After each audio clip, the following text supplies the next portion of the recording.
Hi everybody, this is Bonnie Barker with Bonnie Bay Crochet, and I wanted to show you how to make the arrows and popcorn super scarf today. This scarf has a lot of length with it, which can be very fashionable and fun to wear. Not only that, but it can make a delightful wrap that actually stays in place, keeping you nice and warm. Well, let me go ahead and show you what you're going to need. For this project, I'm going to be using Plymouth Yarn's Encore Chunky yarn. This is a number 5 weight. Now, if you want to use a lighter weight yarn, feel free to do that, but make sure that you match your hooks to the yarn that you choose. This particular yarn is 75% acrylic, 25% wool. Each of these skeins has approximately 143 yards.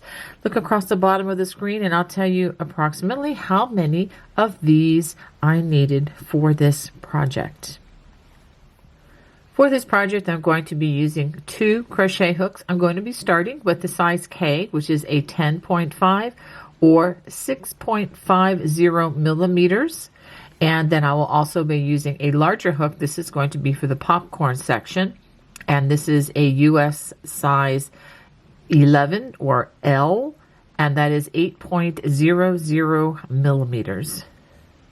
Okay, and as always, I am recommending that you have a yarn needle and a pair of sharp scissors handy. To begin, I'm going to be using the smaller of the 2 hooks. This is the size K or 10.5 or 6.50 millimeters. Go ahead and start with a slip knot. And we're going to start with a starting chain of 242 chains. Now, people often ask me whether they can shorten or lengthen their projects. If you add multiples of 12 to the starting chain, to the existing starting chain, you can make it longer, and should you wish to shorten it, you can shorten it by subtracting multiples of 12 from the 242 chains. Now that I've completed my 242 chains, I wanted to say one thing about this, and that is make sure that you crochet this as loosely as possible, within reason, because you want to be able to work in it effectively and you don't want it to be too tight. If you are one of those crocheters that has a hard time and you crochet really tight chains, you may want to bump up to the larger size hook for the starting chain and then return back to the smaller size hook for rows 1, for the first several rows. Okay, so to start row 1, we're going to start in the second chain from the hook, and we are going to work a single crochet in that chain and in each chain all the way across. And I am working on one side of the V. I believe that's the easiest way to work in the chains.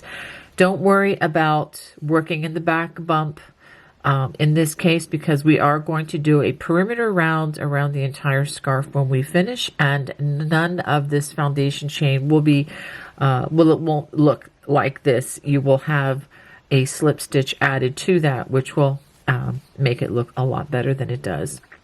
All right, so go ahead and work those 241 single crochets.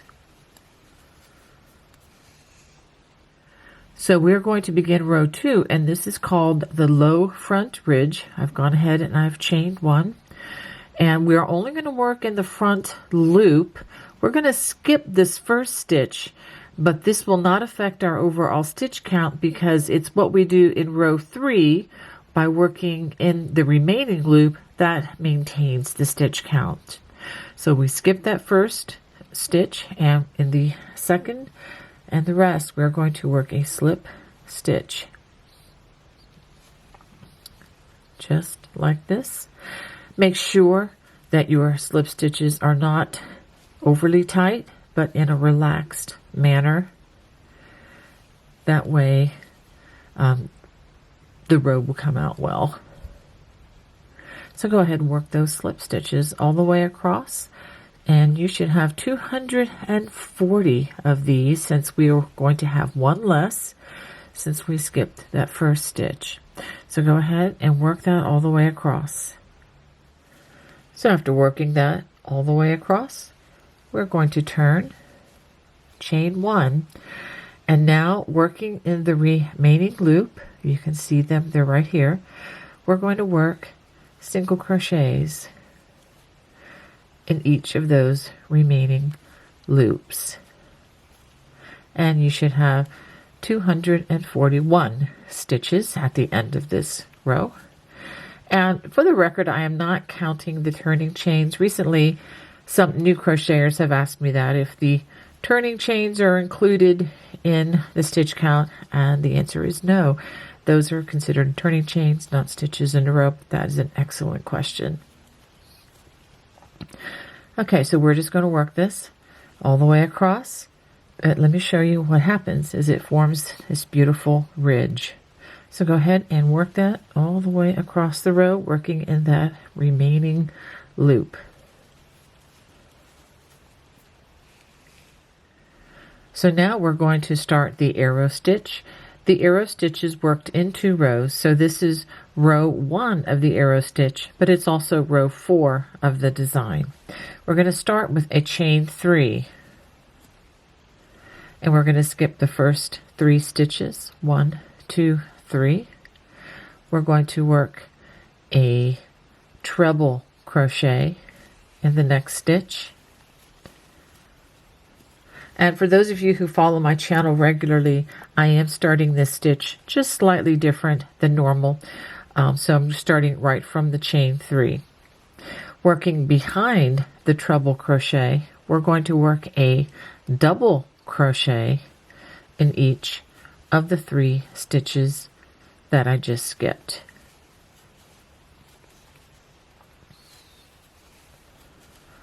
So let's pause and take a look at that. Okay, and this is what we're going to do all the way across the row. We prepare for our treble crochet, skip the next 3 stitches, treble crochet in the next stitch. Working behind this stitch, we're going to work double crochets in each of the 3 stitches that we just skipped.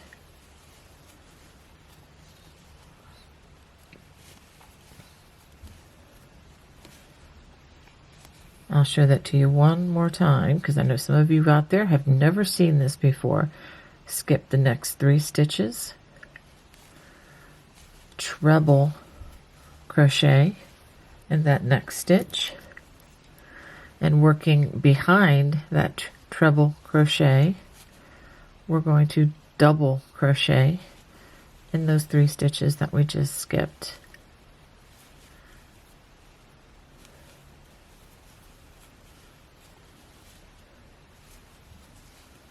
So we're going to go ahead and work this all the way across the row, and then we will end by working a double crochet in the last stitch. After working this arrow stitch, row 1 all the way across, we're going to work a double crochet in that last stitch. And this is what you should have so far. Okay, now we're going to work the next row. Now we're going to turn and we're going to work row number 5, and this is actually also row number 2 of the arrow stitch.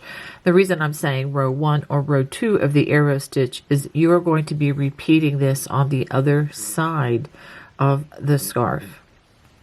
All right, so go ahead and we're going to chain 3. So after that chain 3, we're going to skip the first stitch. This turning chain actually takes the place of the first stitch in this particular row. We're going to skip the next 3 stitches, and then we're going to work a treble crochet in that next stitch. So if you're skipping the first stitch, it's actually going to be the 5th stitch in the row, and it should also be the same treble crochet from the previous row. After that, we're going to work in front of that treble crochet, and we're going to work double crochets in each of those last 3 stitches that we skipped. Again, because we're not working in that first stitch of the row for this particular design.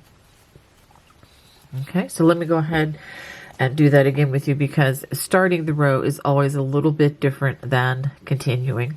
So we're going to continue by skipping the next 3 stitches, treble crochet in the next stitch, and if you're not sure, verify that that treble crochet is worked in the same treble crochet from the previous row. And then we're going to work in front of that stitch, and we're going to work double crochets in each of those 3 double crochets that we skipped. I'm going to work this with you one more time. Skip the next 3 stitches and double crochet. I'm sorry, treble crochet in the next stitch, which should also be a treble crochet from the previous row.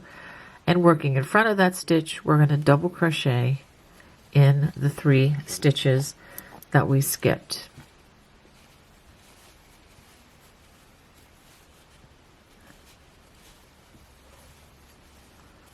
Okay, and the back side is facing as we work row 5, but let me just do a quick turn and show you how beautiful this arrow stitch looks. So you can see the arrows very clearly defined, and yes, there will be holes here that are created with using these stitches. I get a lot of questions as to whether it's okay that there are holes in this stitch, and the answer is absolutely. That's exactly what we want. Okay, so go ahead and work this all the way across the row, and I'll show you how the row ends. After working this all the way across, we work a double crochet in the turning chain. Let's go ahead and take a look at what we have. And so you see this beautiful arrow all the way across the row. Now the next 2 rows are quite simple. We're going to chain 1, and we're going to work a single crochet in each stitch all the way across the row. Once we get to the end of the row, we do not work in the turning chain. We only work in each of the stitches, and then we will chain 1, turn, and then work 1 single crochet in each stitch across the row. This is what you should have after completing 7 rows. Now for rows 8 and 9, we're going to repeat the low front ridge rows, just like we did for rows 2 and 3.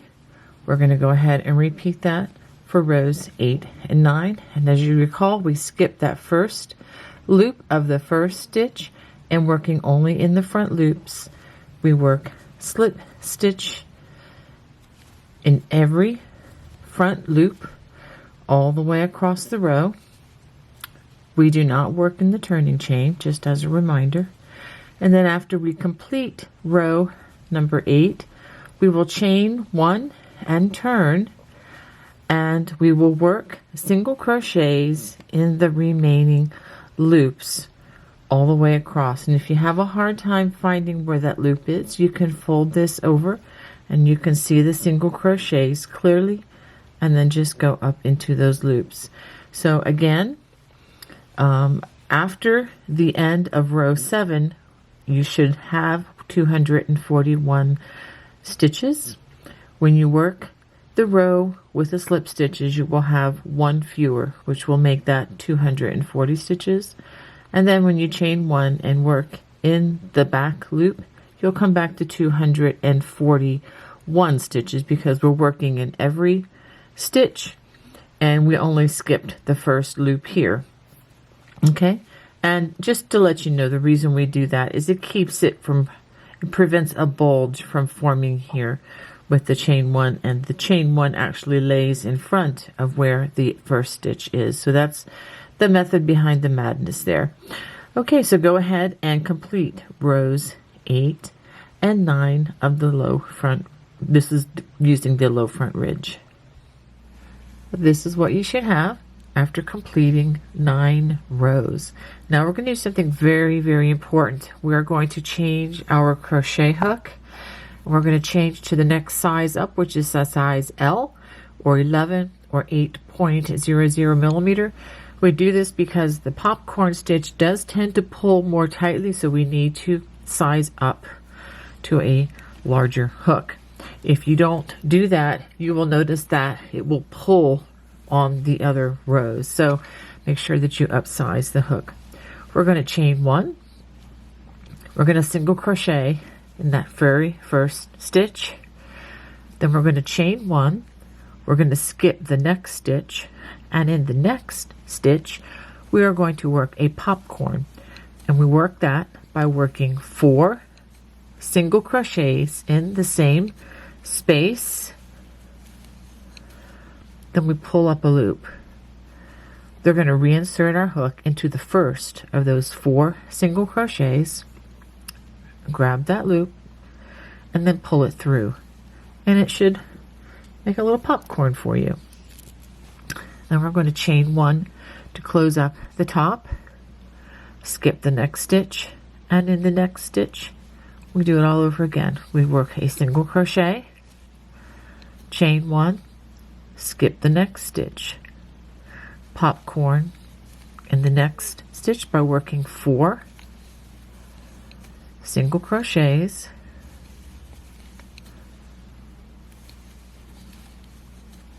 pull up a loop, insert into that first of the 4 single crochets, grab that loop and pull it through, and then give it a chain at the top.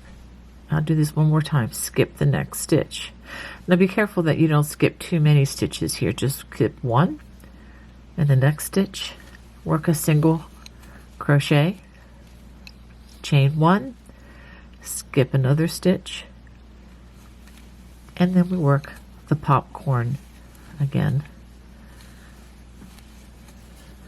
We do that by working 4 single crochets, pull up a loop, insert into the first of those 4 stitches, put it back on the loop, and make sure that you pull the loop down, so don't leave it to be a big loop, just a normal size, or about the size of the circumference of the hook, and then give it a chain, and you're ready to do it all over again. So go ahead and work this across the row, and I'll show you how the row ends.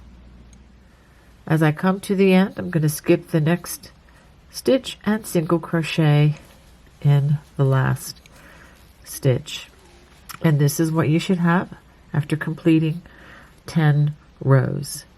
For row 11, which is row 2 of the popcorn, we're going to chain 1, single crochet in the first stitch, and then single crochet in the next stitch, which is that chain 1 space at the top of the popcorn. Chain 1, and then we're going to work a single crochet in the next chain 1 space, and that's what we're going to do all the way across. We're going to work chain 1, and we're going to work a single crochet in the next chain 1 space, chain 1, and single crochet in the next chain 1 space, which is in between the popcorns, and do that all the way across. Chain 1, single crochet on top of the next popcorn, chain 1, and single crochet in the next chain 1 space between the popcorn. So go ahead and work that all the way across the row. I'm going to work a single crochet in the top of that last popcorn, chain 1, and a single crochet in the last chain 1 space right next to it, and after that do not chain 1, but go right into the next stitch and work a single crochet just like that. So that ends row 11.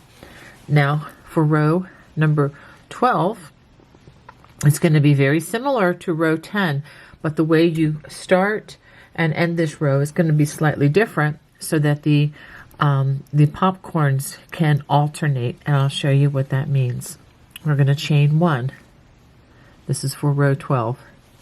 Single crochet in that first stitch, chain 1, and then we're going to single crochet in that first chain 1 space like that. Chain 1, and this is where we begin our repeat.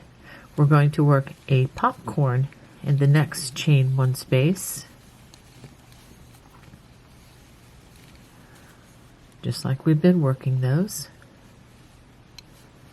Give it a chain, and then single crochet in the next, chain 1 space, chain 1,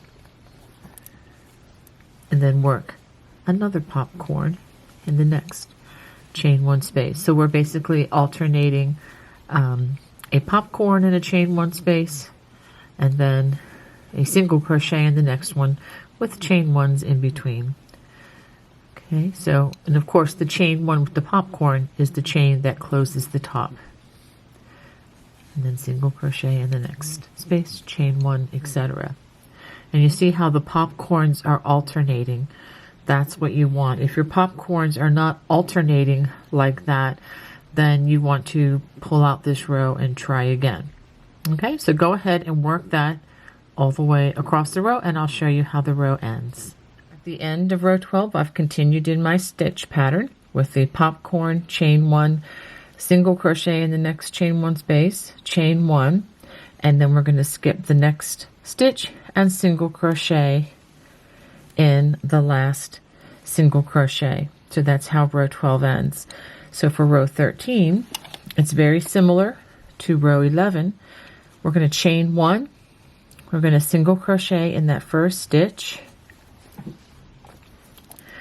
and then go directly into a single crochet in that next chain 1 space.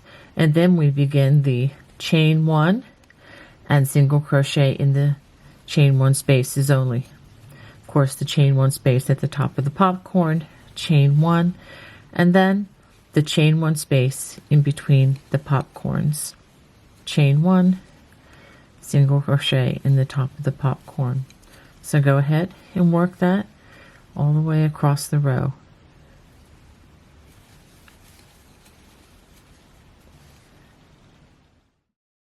After working the single crochet, chain 1, we're going to work just a single crochet in that last chain 1 space, and then another single crochet in the last stitch. Make sure you do not work a chain in between those last 2 stitches. Okay, now we're going to chain 1, turn, and row 14 is going to be pretty much the same as row 10, except that we are working it now in the row with the single crochet, chain 1, single crochet. So I'll go ahead and work this row with you. We're going to work a single crochet in that first stitch, chain 1, and now working only in the chain 1 spaces, we work a popcorn in the next chain 1 space,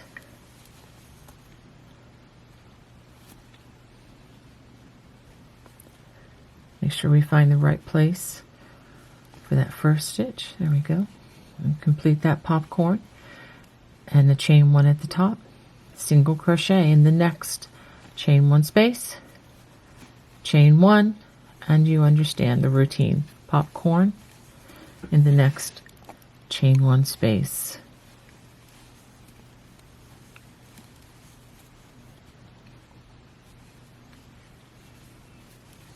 Chain 1 and single crochet in the next space and chain 1. And let's take a look at how the popcorns are alternating. You see how they alternate evenly. So row 14 should be aligned up vertically the same as row number 10. So go ahead and complete row 14. Row 14 ends with a single crochet in the last stitch, the same way that row 10 ended. So now I want to give you a larger assignment. We're going to repeat rows 11, that's the row that follows the popcorn row. So row 11, 12, 13, and 14, we're going to work those 4 rows 3 times more, and then we're going to work row 11 and then row 12 once more. And then after that, we'll work the row to discontinue the popcorn. You're going to have 10 rows with the popcorn in them. So it'll be 10 popcorns across. and then we'll work a row to discontinue this row. So make sure that you end with the front side facing and on a popcorn row, because the row that we work after that will get us back to our stitch count for working the rest of the project. I'll go ahead and put a time mark across the bottom of the screen so that if you need additional stitch support in working rows 11 through 14, you can watch that section of the video a few times so you don't have to go it by memory. After completing all of those popcorn rows, this is what the width of the scarf should look like. Okay, and just to remind you that we should have 10 popcorn rows. There are actually 20 rows of the popcorn section, but only half of those are popcorns worked with the front side facing. So you have 1, 2, 3, 4, 5, 6, 7, 8, 9, 10 of those. Now for row 29, this is the last of the popcorn section. We're going to work the row that discontinues this popcorn stitch, and we're going to do something very important again. We were using the large L or 11 or 8.00 millimeter crochet hook, or something comparable to that if you had to upsize or downsize. And we're going to change to the smaller hook again, and in my case this is the K or 10.5 or 6.50 millimeter. All right, so let's go ahead, and I'm going to turn, and we're going to work this row together. Okay, so to begin row 29, we start with a chain 1. And again, don't forget to make sure that you're using the smaller size crochet hook. Okay, we're going to work a single crochet in that very first stitch. And then in the next chain 1 space, we're going to work 2 single crochets. And basically what we're going to do is work 2 single crochets in each chain 1 space, all the way across the row, and including the last stitch. In the last stitch, we will also be working 2 single crochets. So go ahead and work that across the row, 2 single crochets in each stitch. And when you get to the end of the row, make sure you work 2 single crochets in that very last stitch. This will bring your stitch count back to 241 single crochets, and that is not including the chain 1 space or the chain 1 at the beginning of the rows. After we complete that, let me give you a large assignment. So again, once you complete the row to discontinue the popcorn, we're going to go back all the way to row 2. This is where we worked the low front ridge, those 2 rows, followed by the 2 rows of the arrow stitch, followed by 2 rows of single crochet, and then 2 more rows of the low front ridge, rows 1 and 2. And so let me give you the numbers. This would be for rows 30 through 37. I'm going to have you go back and repeat rows 2 through 9 once more. And if you need stitch support, I'll put a little time mark at the bottom of the video screen so that you can go back to that and work those stitches should you need the video support. After you do that, I will show you how to work the perimeter round and the final fringe. All right, I've just completed repeating those rows and ending with the second row of the low front ridge, which was the row of single crochets right here. And let's go ahead and take a look at this. This is the width. I will give you a much better picture of that in just a few minutes, but just to show you that I have worked the arrow on both ends of this scarf. Now we are ready to work the perimeter round, and we're going to start that with the front side facing, so you would have to turn after the end of that last row. We're going to start with the chain 1. We're going to skip the first stitch. Now we're going to work slip stitches, but through both of the loops. This is just going to be an edging to try to even everything out. So we're just going to work slip stitch, and I'm still using the smaller of the crochet hooks. Now if your slip stitches are extremely tight and you're one of those who needs to go up to the larger size hook, do that, but do be careful that the slip stitches don't get too large. Okay, so, but I'm going to maintain the same size K hook, and we're just going to work slip stitches all the way until we get to the end of this row. And then once we get to the end of this row, we're going to turn a corner, and I'll show you what to do next. But for now, work all of those slip stitches. So after you work those slip stitches all the way across the long edge, and you should notice that it is helping that last row to kind of lay more flat instead of being off to the right. So after turning 90 degrees to work along the row ends, I'm going to chain 2, and I'm going to work my first single crochet in the same space as the last place where I worked.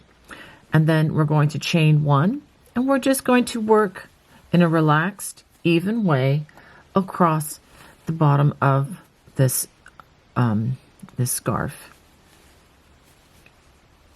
I'll just work it with you. So you want to make sure that these are worked evenly across the bottom and that they're not, you know, pulled too tightly or too close together. And so just kind of work that all the way across to the corner, and I'll give you the count once I get to the corner and explain how to continue this perimeter round. Okay, now that I've worked all the way across the row ends, I have a total of 20 single crochets and chain 1 spaces. That's not including the chain 2 corners that is going to be on both of the corners. So again, you should have worked approximately 20 single crochets and chain 1 spaces. Now, if you have more, that's not a problem. You just need to remember that however many you have on one end, that you do the same on the other end of the scarf, just so that it looks even. The main thing is that it is crocheted evenly across the row ends. And we will be tying in the tassels for the knotted fringe in the chain 1 spaces. We're not going to necessarily fill every one or every other one, but just make sure that you have the same number on both ends for now. And again, 20 would be optimal. So now we're going to turn 90 degrees to work along the foundation chain. We're going to chain 2, and just to make it symmetrical to the other side, we're going to work a single crochet, but only in that same space where the last single crochet was worked, so that that corner is clearly defined. Now, working in the remainder of that foundation chain, we are going to work slip stitches in each stitch all the way across, and this again is going to help to bring out that first row or so that it will be even and lay flat. So go ahead and work those slip stitches all the way to the next corner. When you get to the corner after that, we're going to repeat the same thing that I just showed you here on the other row end. And when you get to the last corner, you're going to form that last corner and then join with a slip stitch to the very first stitch of the round and fasten off. So I'm going to go ahead and complete that and hide any loose ends, and then I will show you how to make the knotted fringe. So to make our fringe, you're going to need a sturdy book or a piece of cardboard. When you measure this with a measuring tape, it is approximately 24 inches all the way around. So you're going to end up with a strand that is about 24 inches long. And we're going to need the yarn. And you're going to need a pair of sharp scissors. Make sure you have a pair that will actually cut well and easily. Take those old paper cutting scissors out of the way and get some fabric scissors or something that's not going to gnaw on the yarn. Okay, now as we begin to wrap this book, let me give you some numbers.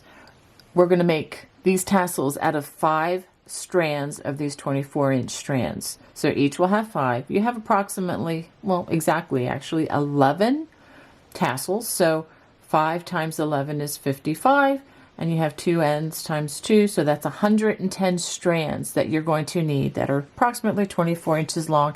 And I say approximately because we are going to trim these just to make them all even at the end. Okay, so we're just going to wrap this loosely like this. So that's 5, so that's 1 tassel.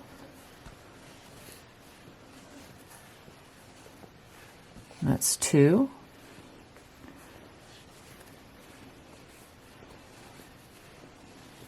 That's 3.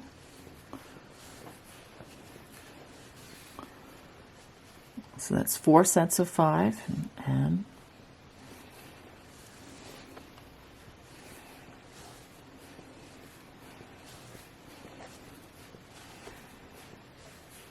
okay, so I have wrapped this 11 times, I'm sorry, 5 times 6. Okay, so now we're going to cut these, and what's nice about a book is there's a little indentation. It doesn't even, not even going to hurt the book at all. You probably don't want to use your best book, but or you can use a piece of cardboard cut to a 12-inch size, so if you don't want to use your book. All right, so now we have this beautiful fringe, and when you put this on, a lot of times the yarn will be a little bit curly, and I'm going to show you how to deal with that in just a bit. But let me go ahead and show you how to put on one group of these. So I'm going to pick out 5 strands, and I'm going to put the rest aside.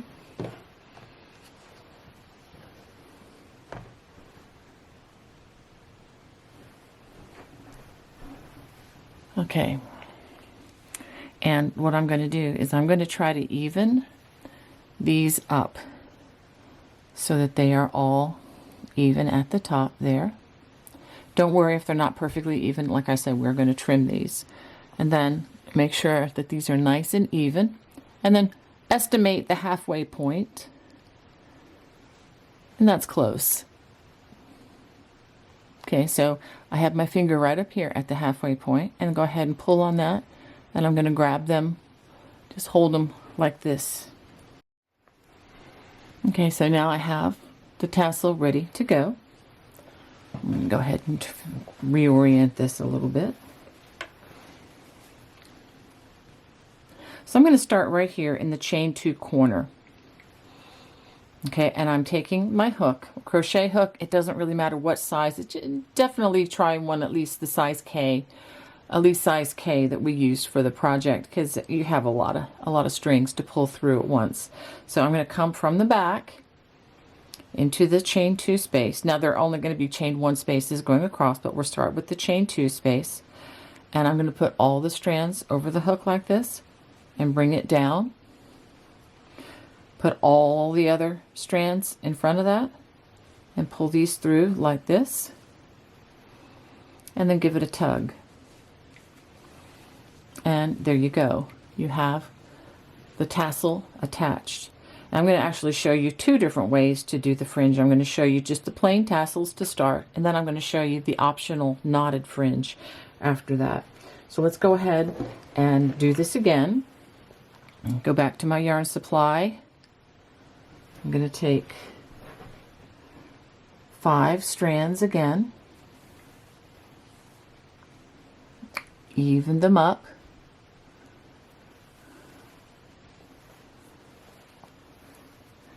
and go ahead and fold them over. Try to even this out on the end. It doesn't have to be perfect again, but just do the best you can. And then we're going to go to the chain 1 spaces. We're going to skip the first chain 1 space, and in the next chain 1 space, bring the hook up from the back side, pull the strands down, put all of them over your hook, and pull them through the loop. And there we have two tassels attached. Okay, now I'm going to show you the other side where I have all of my tassels attached to this end. Let me say one thing about this is as you're going across, there's going to be one extra, and you can decide at the end if you want to put it in the last chain one space or the last corner.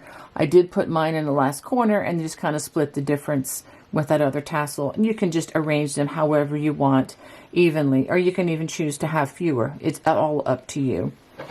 Okay, so now I have attached all of these tassels, but I don't know if you can notice this, but look how wavy this is. And that's because this is the yarn that was on the inside of the ball. It's not as straight as the other yarn that's on the outside. So what are you going to do if that happens? Well, let me show you. We're going to cure this in just a matter of 30 seconds. I have a handheld steamer. I've already plugged it in. I have filled it with water, and I am using the distilled water.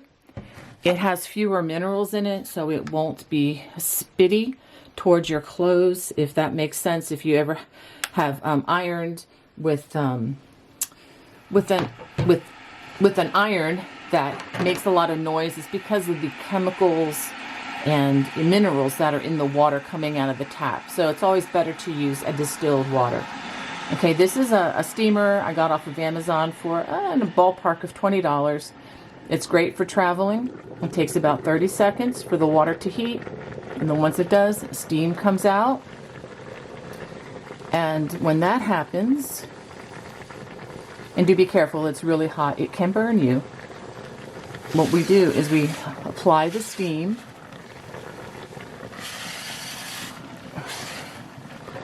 and it takes the curl. I don't know if you can see this, it's at an angle, but it takes the curl right out of the yarn very, very easily, very quickly. So I'm going to go ahead and work on this for just a couple minutes.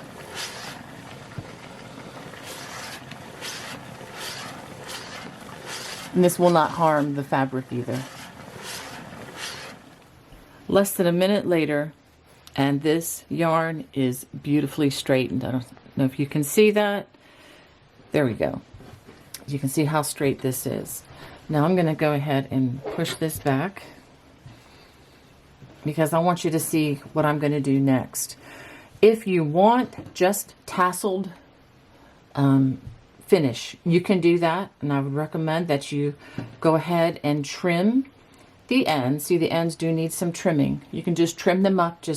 You could even take an inch or so off, just straight across, and it'll be beautifully even. Okay, but let's suppose you want to do the knotted fringe, and let me show you how to do that. I'm going to go from right to left, and I'm going to use all of the strands in my first knot, all in this end tassel, and I'm going to take 5 of the next. I'm going to split it right in half, just kind of eyeball it, and I'm going to take 2 fingers, wrap them around like this, come in the front, and then pull them into the hole. And what you want to do here is you want about an inch, approximately. You can measure it if you want, or you can just kind of eyeball it. That's what I'm going to do right now. And the great thing about this is if you don't like where the knot lands, you can take it out and try again and again and again until you get it to where you like it. Okay, I'm going to go with that. That looks good. And I'm going to use that for my measuring, my visual measurer. Okay, so now I have the 5 tassels from that same, or the 5 strands from that same tassel. And I'm going to take 5 from the next, and I'm going to do this again. Fingers behind, wrap them, cross them in front, and then pull them around. And try to land this one as you pull on it, just gently, to get it to be about the same place as this. This is going to be looking a little bit different because it has fewer strands, but that's okay. No one is going to notice that. That'll be our little secret. Okay, take 5 strands from the next one. Again, 2 fingers, wrap them around, cross them in front, and then bring them underneath. By doing the wraps and these knots in the same direction, it'll give it a more uniform look. Okay, so now we have 3. See how easy this is? You do have to go slow though. You don't want to rush this. And again, take 5 more from the next one. Really doesn't matter which 5. And we're going to do that again. Fingers, 2 fingers in front, wrap it around, cross in the front, and then bring it underneath.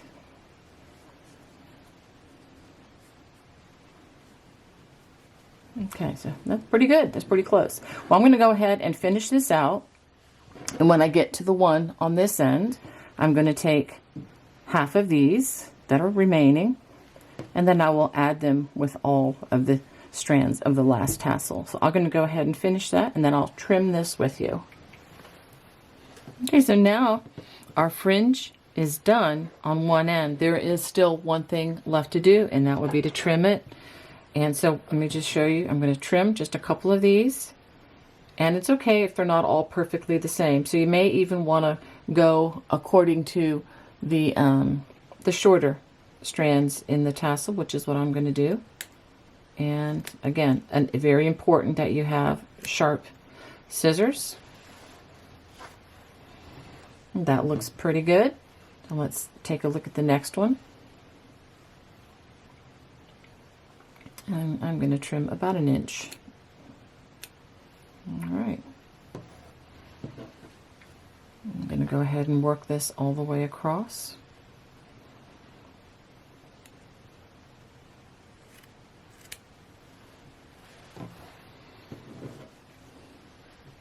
And again, it's not about being perfect. You want it to be, reasonably even.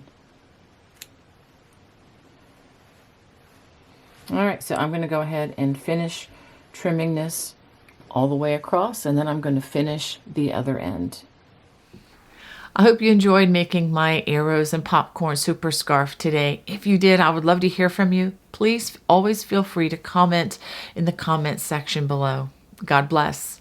Bye-bye.